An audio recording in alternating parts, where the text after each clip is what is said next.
Trick or Treat, Pout-Pout Fish by Deborah Diesen. Pictures by Dan Hanna.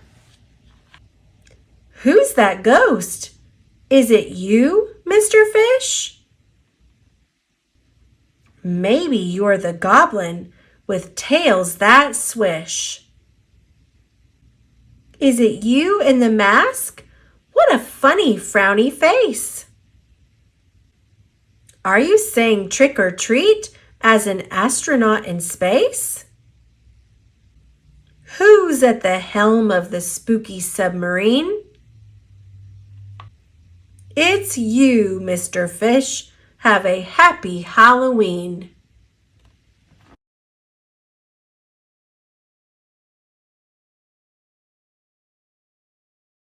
You Can Do It, Pout-Pout Fish by Deborah Diesen. Pictures based on illustrations created by Dan Hanna.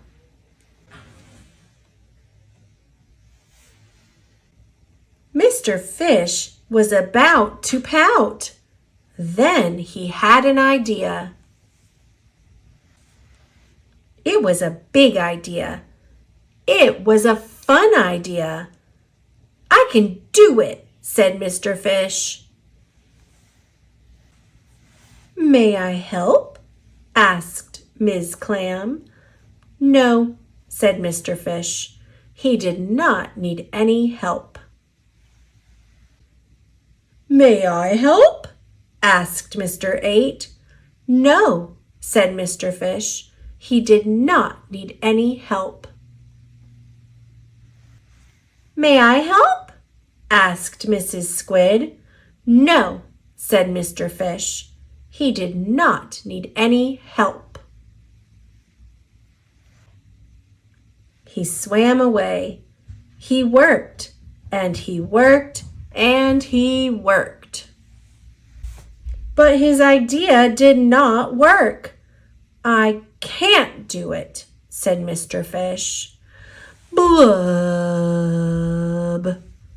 He felt alone and sad.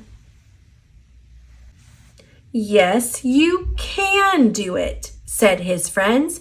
You just need a little help. Mr. Fish and his friends swam away together. They worked and they worked and they worked. Ta-da! What a great idea, said his friends. Mr. Fish smiled. What great friends, he said. No pout about it.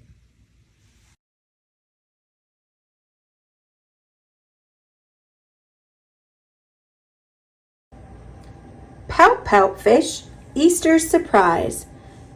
Based on the New York Times best-selling Pout-Pout Fish books, written by Deborah Diesen and illustrated by Dan Hanna.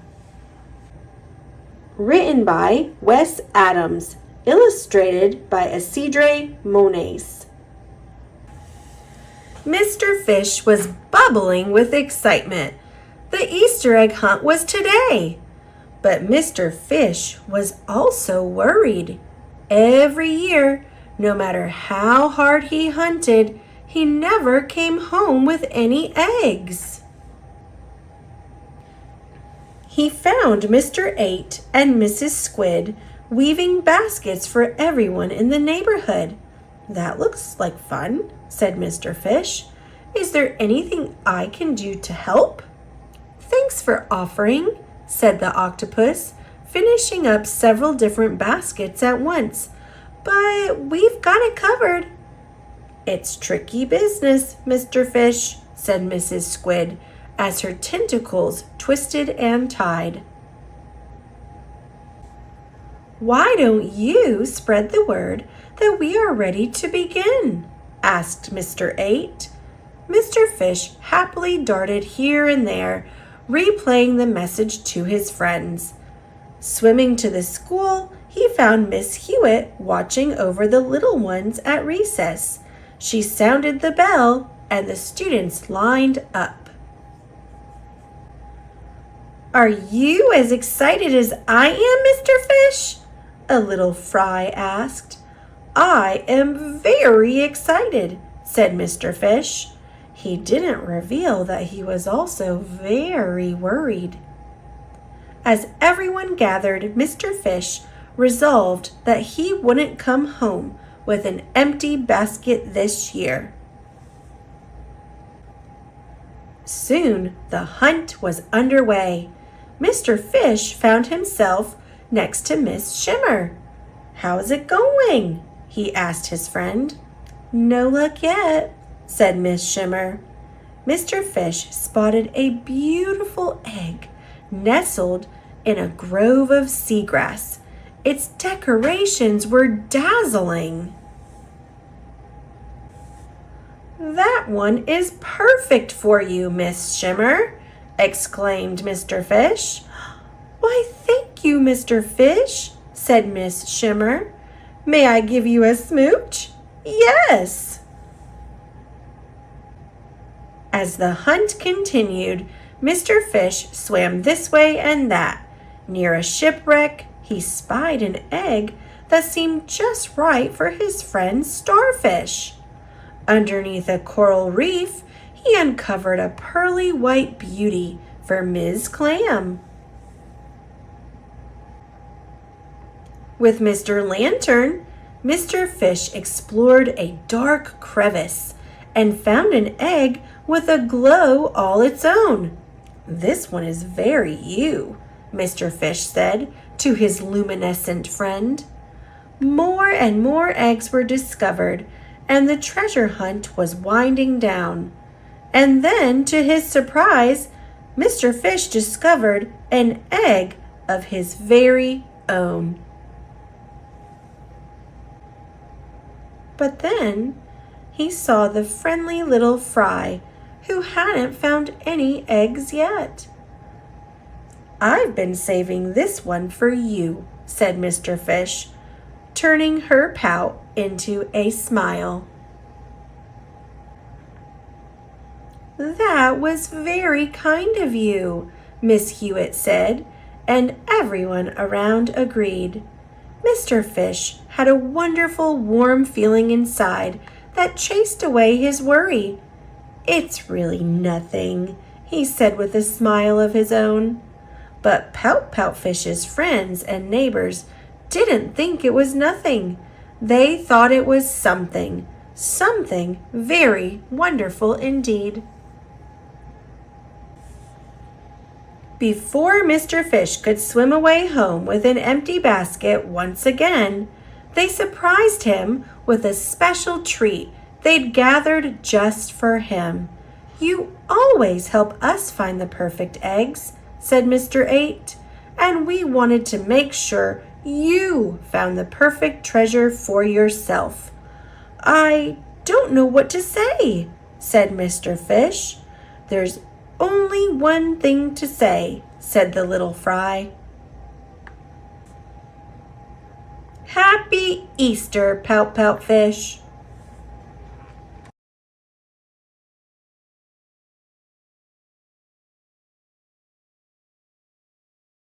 Pout-Pout Fish, Lucky Leprechaun. Based on the New York Times best-selling Pout-Pout Fish books written by Deborah Diesen and illustrated by Dan Hanna. Written by Wes Adams, illustrated by Isidre Monet.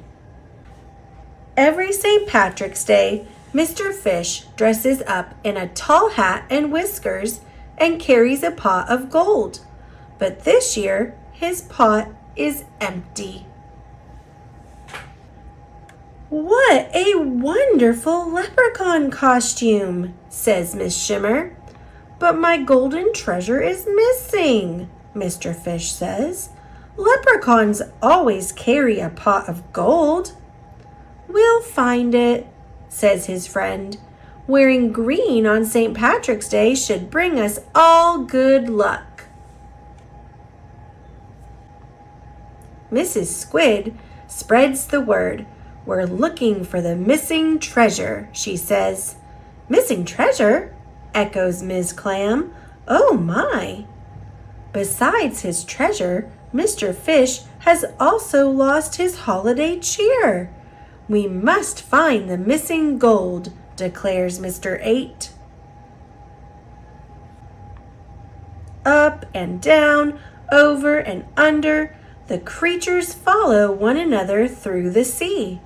As they parade after the missing treasure, a worried Pout-Pout Fish leads the way. Underneath the Emerald Isle, the excited searchers scatter in every direction. If you were golden treasure, where would you hide? Mr. Fish wonders. In the big, big dark, says Mr. Lantern. Let's see what we can find. Mr. Lantern and a nervous Mr. Fish swim down, down, down, where they discover a wild array of creatures. But not Mr. Fish's special treasure. Mr. Fish is glad to leave the depths behind. Let's visit my cousins, the oysters, suggests Ms. Clam. They know all about hiding treasures. No luck. Lounging on a sandy bed near the shamrock, the oysters explain that they only know about hiding pearls inside their shells. Mr. Fish's smile goes further upside down. How about the shipwreck? Says Mr. 8.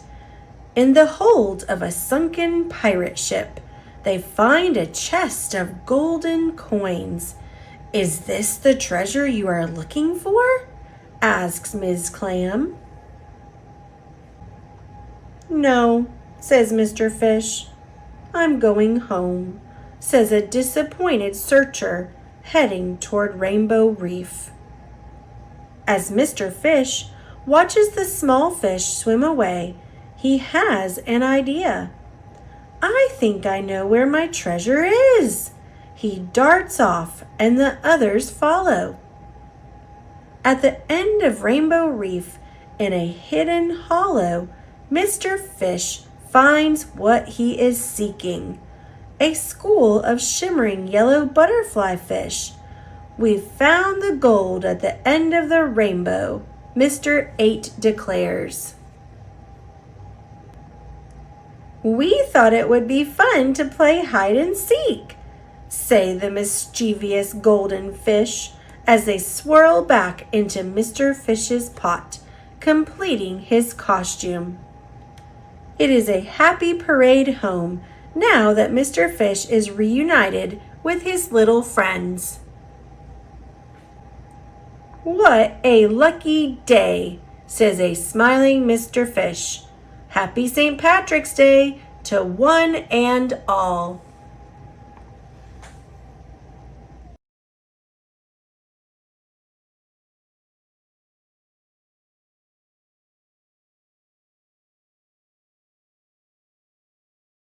Sweet Dreams, Pout-Pout Fish by Deborah Diesen. Pictures by Dan Hanna.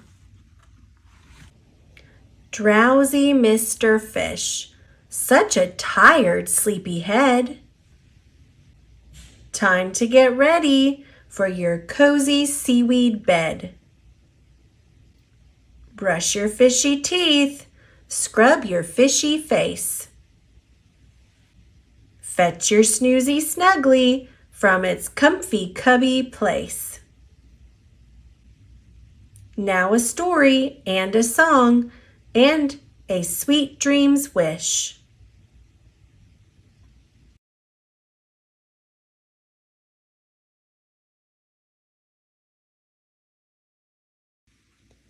Pout-Pout Fish and the Can't Sleep Blues by Deborah Diesen. Pictures by Dan Hanna. Late one quiet evening in the inky ocean deep, Mr. Fish blubbed, "Oh, I can't get to sleep." His mind was fizzy busy, and his fins were full of vim. Though he wanted to be dozing, there were 0 Z's for him. I can't drop into dreamland. I can't slide into snooze. I'm wide awake, it's hard to take the can't sleep blues. A sleepy voice spoke softly. Need some tips? Inquired Miss Clam. Just watch and see, and soon you'll be as drowsy as I am. Smooth your seaweed bedding, then imagine fluffy sheep. Count them 1 to 20, and then presto, fall asleep. Mr. Fish took the advice, but he couldn't catch a snooze. Miss Clam, I need more help, Miss Clam replied.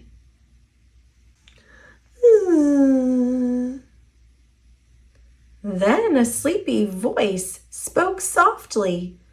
Here's an even better fix you will love, said Mr. Crab. All my get to sleep quick tricks. Just put on purple PJs and 5 or 6 orange socks. Then soothe your busy thinking on a pillow made of rocks. Mr. Fish took the advice, but he couldn't catch a snooze. Mr. Crab, what now? Mr. Crab replied.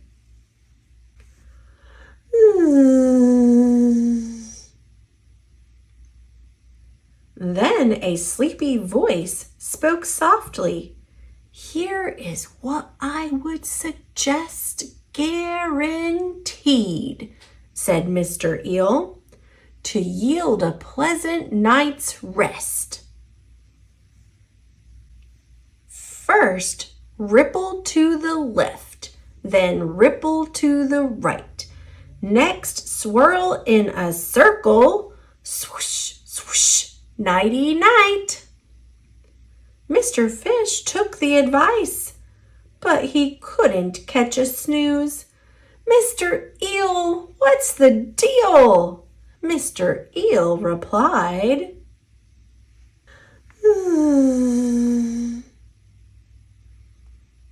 Then a sleepy voice spoke softly. For your slumber in the sea, here's a plan, said Mrs. Squid, that always does the trick for me.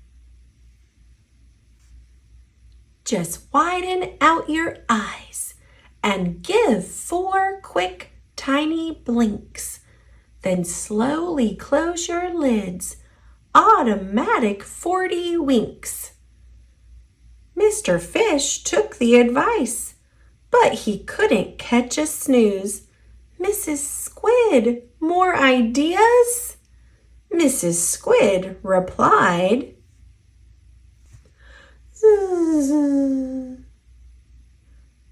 Then Mr. Fish heard nothing, just a symphony of snore. He still couldn't sleep. He felt worse than before. I took all of their suggestions, which I followed to a T. Their methods worked for them, but they did not work for me. I don't know what to do. He sank down in the kelp. What good is good advice? It does not always help. Then a sparkly voice emerged.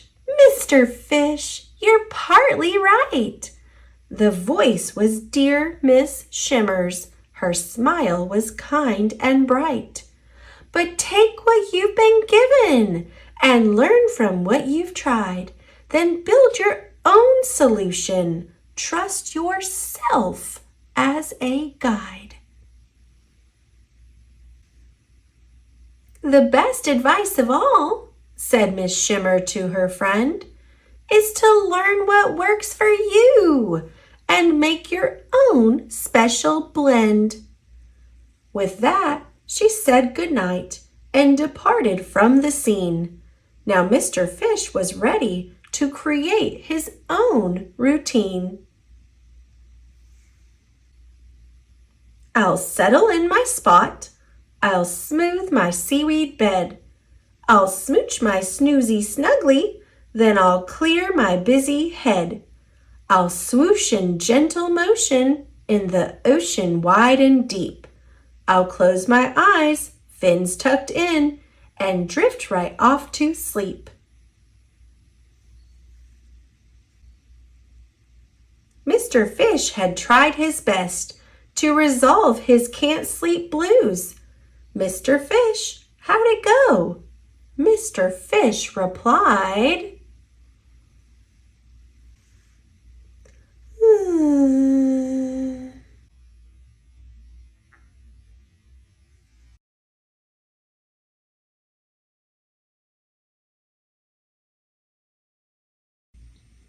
The Pout-Pout Fish and the Worry Whale by Deborah Diesen.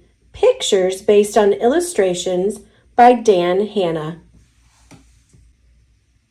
Mr. Fish was quite excited. There's a party to attend. With gift in hand, he headed out, then bumped into a friend. Hello there, Willa Whale, he said. We're off to the same place. But his friend did not look happy. There was worry on her face. Is something wrong? Asked Mr. Fish. I'd like to help if so. It's the party, answered Willa Whale. I don't want to go. Is worry even bigger than a whale? I told them I was coming, but then I got to thinking of countless things that might go wrong. Now my tummy's sinking.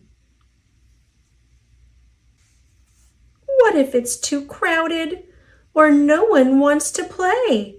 What if I feel out of place and don't know what to say? Mr. Fish was understanding. Sometimes I worry too. Worry tells us stories, but not all of them are true.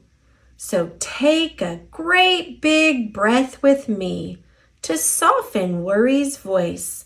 Then pick one thing, just one, to try. A tiny little choice. Maybe worry isn't bigger than a whale. Willa thought this over. I could go for just the start. If all my worries do come true, I know I can depart.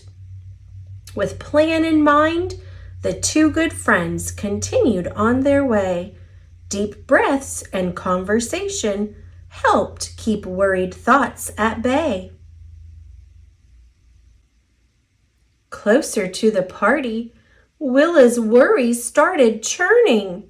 But then she heard, "You've got this," and she felt her calm returning.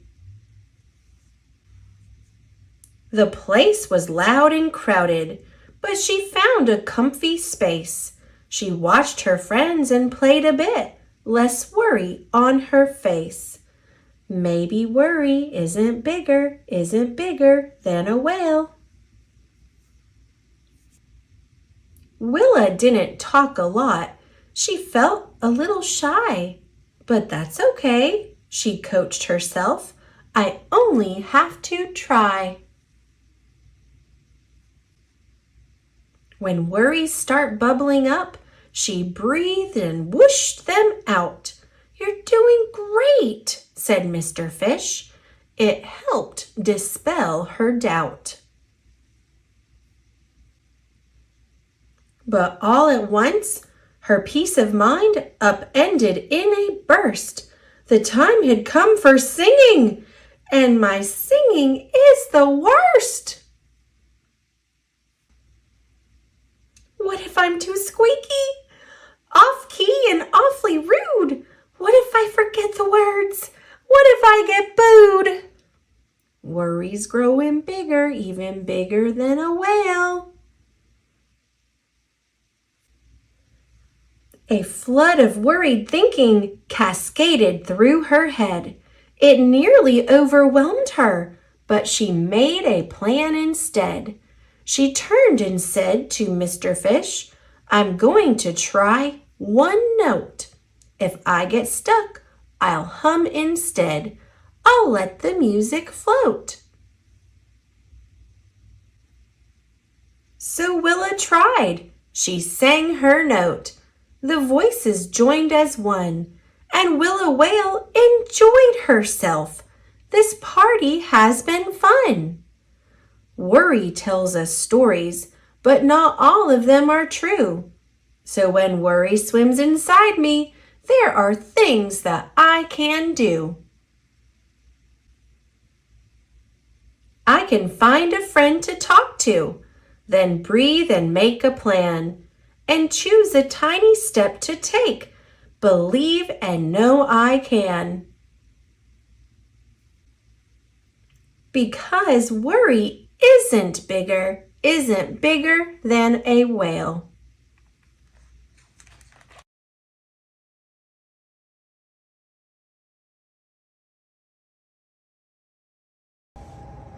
The Pout-Pout Fish in the Big, Big Dark by Deborah Diesen, pictures by Dan Hanna. A doozy of a drowsy made Ms. Clam yawn. Then a big current whooshed, and her pearl was gone. Mr. Fish swam forth. "Miss Clam, don't weep. I will find your pearl. That's a promise I'll keep." He swooped through the water, swishing close to the sand, and he eyed every inch of the busy bottom land. He found a mucky marble where he thought the pearl might be. Then a hidden voice whispered, "It's further out to sea." So he swam a little deeper where the light grew dimmer. As his heart fluttered, Mr. Fish grew grimmer. "I'm fast as a sailfish. I'm strong as a shark. I'm smart as a dolphin, but I'm scared of the dark." He kept on searching all along the ocean floor, through a reef, through a wreck, swimming far from the shore. Mr. Fish felt a pout-pout poach on his hope. Then the whisper from before said, "It's down beyond the slope." So he swam a little deeper where the light grew dimmer. As his heart fluttered, Mr. Fish grew grimmer. "I'm fast as a sailfish. I'm strong as a shark. I'm smart as a dolphin, but I'm scared of the dark." A whirl of wriggly worms made a search team swirl, and they helped with the hunt for the gone pearl. But nothing was discovered. Mr. Fish felt despair. Then that soft voice whispered, "In the trench, check there." So he swam a little deeper where the light grew dimmer. As his heart fluttered, Mr. Fish grew grimmer. "I'm fast as a sailfish. I'm strong as a shark. I'm smart as a dolphin, but I'm scared of the dark." keep swimming in this heap deep black. I know I made a promise, but this fish is heading back. Then a whisper, now familiar, whisked away his dread. You can do it, Mr. Fish, her sweet voice said. Though there wasn't any light, not the smallest slim glimmer, Mr. Fish felt braver. Cheered on by Miss Shimmer. 2 are faster than a sailfish. 2 are stronger than a shark. 2 are smarter than a dolphin. 2 are bigger than the dark. So they swam down together, holding fin to fin, when suddenly, amazingly, light shone in. Mr. Fish said, yes. Miss Shimmer shouted, yay! There's Miss Clam's pearl. Hooray! Hooray! They smooched Mr. Lantern. Then they smiled as they swam, weaving back through the water to a happy Ms. Clam. The whole gang gathered, feeling glorious and proud, and they swam in a circle as they sang out loud. The ocean is wide and the ocean is deep, but friends help friends, that's a promise we keep. We are bigger, yes, bigger, always big, big, bigger than the dark.